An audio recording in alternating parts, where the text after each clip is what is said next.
Okay, so a quick walkthrough on how to use Voicemeeter, or at least the way I use Voicemeeter for my live calling and streaming stuff into Zoom.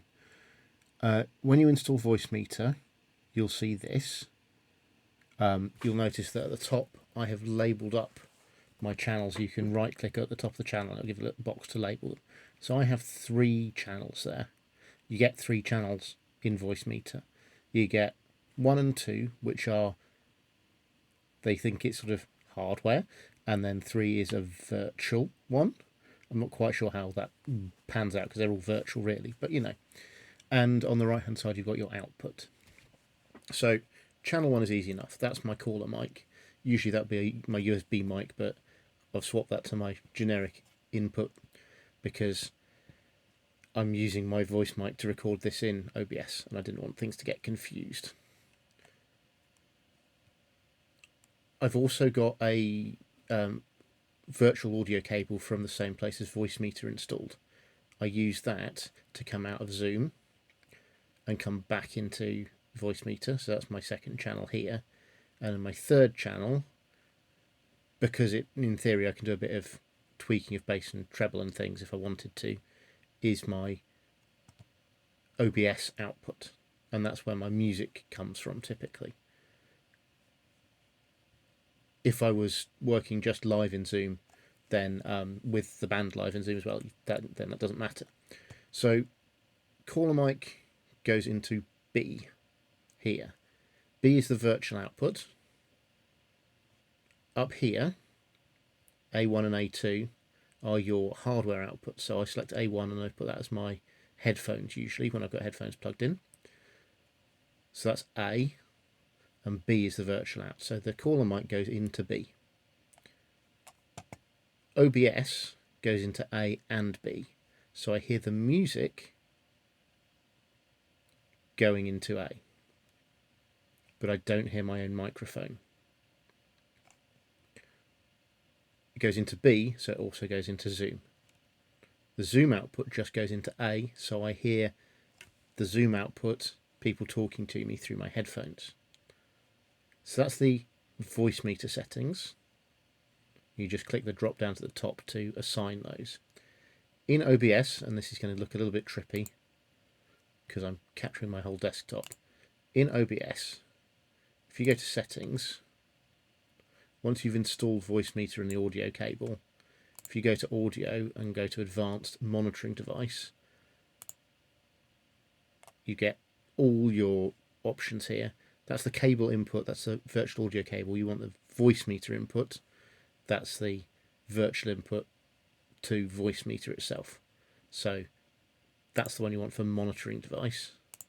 And then in your, wherever you go for it, your advanced audio properties, you set these up as monitor only. Monitor only will do, is it will just send it out through that, it won't send it anywhere else.